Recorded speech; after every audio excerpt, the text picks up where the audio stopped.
नागरिकता बेच्ने शर्तमा पैसा लिने तपाईँ नागरिकता बेच्ने शर्तमा सर्पको छालाको तस्करी गर्न दिने शर्तमा पैसा लिने तपाईँ अब सुन्नुस् मेरो कुरा सुन्नु होइन भन्नुहोस् मासु भात पनि कांग्रेसको खाए, बियर पनि कांग्रेसको खाए, झन्डा उडेर पनि कांग्रेसको हिँडे, घर दैलो कार्यक्रममा पनि कांग्रेसको हिँडे, पार्टी त फेरि खाएनन्। भोट हाल्ने बेलामा झ्याम होइन। हाम्रा उमेर भएकाहरूले तिनले जसरी काम गरेनन् कि सायद अलि बढ्दा गरे कि तपाईँलाई त्यस्तो लाग्छ? तर तपाईँहरू छोड्दै छोड्नु त 2048 सालबाट यहाँ तपाईँ उमेर के भएको तपाईँलाई? म 5 वर्ष प्रधानमन्त्री भएँ। यही छिमेकमा 15 वर्षदेखि प्रधानमन्त्री हुनुहुन्छ, कसैले तपाईँहरूलाई टाउको दुख्छ नि देख्नुहुन्न। छिमेकको हामीलाई किन टाउको दुख्नु? हामीलाई थाम्दै त्यसको टाउको दुख्नु।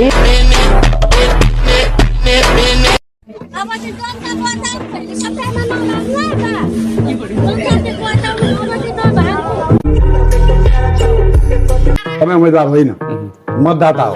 अहिलेका उम्मेदवारहरू मध्ये एकजना छान्नु पर्यो। के छ स्थापित कि सृजनाशील? म भोटै हाल्दिनँ। त्यो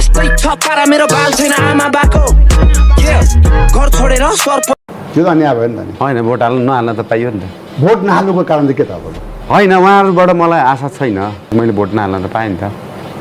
त्यसै गरी सबैले भोट हालेनन् भने त अर्को होइन, मैले त मैले अप्सन दिएँ नि त। मैले भोट नहालेर आफूलाई उठाउँदैछु त। हजुरमा यति धेरै सरल कम छ, यो के कारणले गर्दा होला?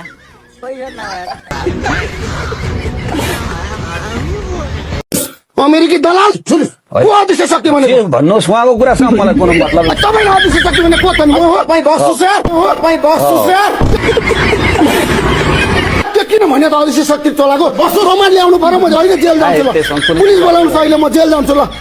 को अध्यक्ष शक्ति यस्तो गेस्ट फेरि झुक्याएर किन ल्याएको? बस्छु भए मैले त उहाँसँग इन्टरभ्यू दिन्न भन्ने सायद। तपाईँले कसलाई चाहिँ अध्यक्ष शक्ति भन्नुभएको? तपाईँहरूको चाहिँ टिमको कुरा हुन्छ। बस्नुहोस् त तपाईँ। धेरै भारी मतले अहिले जित्नुभयो म्याग्दीबाट। उहाँ जनताहरूलाई तपाईँले अब विकास गर्छु है भन्ने खालको आश्वासन तपाईँले यहाँबाट दिनुहुन्छ, कसरी दिनुहुन्छ? दिएकै छैन, कसैलाई नै आश्वासन दिएको छैन। यस्तै छप्परा मेरो बाल छैन, आमा बाको नियम बनाउने बेलै भएको छैन अहिले। अब संसदै बसेको छैन, अधिवेशनै बसेको छैन। त्यो कुन चाहिँ डाका हो त्यो त्यसो भन्ने? त्यो कुन चाहिँ डाका हो त्यो त्यसो भन्ने?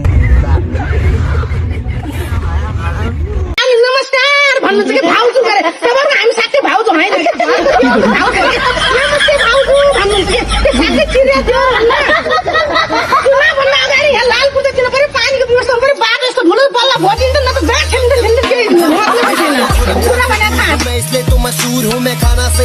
भने ऋषि धमला जतिको मान्छे हामीले राष्ट्रिय राजनीतिमा ल्याउँदाखेरि जनताले मूल्याङ्कन गर्नुपर्छ। ऋषि धमला त एउटा नाम होइन नि त, ब्रान्ड हो। 40 सालदेखि आज हामी जस्तो असली रेन्जलाई बोकेर आज यहाँसम्म ल्याउनु भनेको नटजोक कुनै माइकलालले गर्न सक्दैन यो कुरा। हामी दम्ब साथ भन्छौँ। तपाईँ रौतहट क्षेत्र नम्बर 4 या त रौतहटको कुनै क्षेत्रबाट लड्नुहुन्छ भने हामी गोली खानुपर्छ भने गोली खान। तपाईँको पार्टी अध्यक्ष केपी शर्मा ओलीलाई बालनले चुनावमा झापाबाट लखेटेपछि, चुनावमा लज्जास्पद हारेपछि केपी ओलीले राजीनामा दिनुपर्थ्यो, राजीनामा दिएनन् भनेर झोकिएर तपाईँ आफैले राजीनामा दिनुभएछ। केपी ओलीलाई त लाज लागेको छैन, तपाईँलाई किन लाज मान्नु भएको तपाईँ?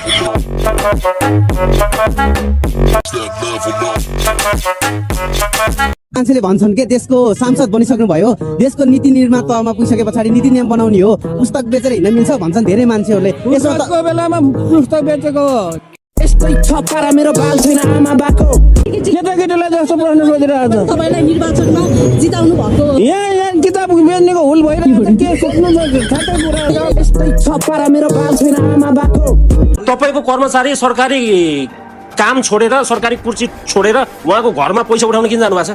अहिले भर्खरै 11 बजे तपाईँ यहीँ हुनुहुन्न छ कि कहाँ जानुभएको भनेर सोध्नु त उहाँलाई। नक्सा हामीले बनाएको हो, हामीले प्राइभेट काम हो भनेर तपाईँले र इन्जिनियरले बारम्बार भनेको कुरा मसँग रेकर्ड छ। तपाईँले बनाउनु भएको नि नक्सा त। तपाईँ यहाँ सचिवजीलाई सोधेको यो त नक्सा पैसा रहेछ भनेर सिम्पली लिनुहुन्छ। यहाँ बसेर दोकान चलाउने हो कि जागिर खाने हो भनेको, कि दोकान चलाउनु पर्यो कि जागिर खानु पर्यो नि? कोही माइकालाल जन्मिया छ केपी ओलीलाई कठालो समातेर सडकमा ल्याउने? यो दुनियाँमा कोही माइकालाल जन्मिया छैन। होइन होला के हो? Wake up to reality. As former Prime Minister KP Sharma Oli and ex-Home Minister Ramesh Mehta arrested. अब ऋषिजी तपाईँले बुझ्नुभयो नि, उखु बोक्दा पनि काम लागेर जुलबी हाल्दा काम लागेको त। कति दुखी मान्छे कुकु पनि बोक्दैछ रुपी पनि छ बिउ पनि काट्दैछ एक भोट्दैछ चटपटे पनि बनाइदिएछ अँगालो पनि मार्दैछ चुम्मा पनि खाइदिएको छ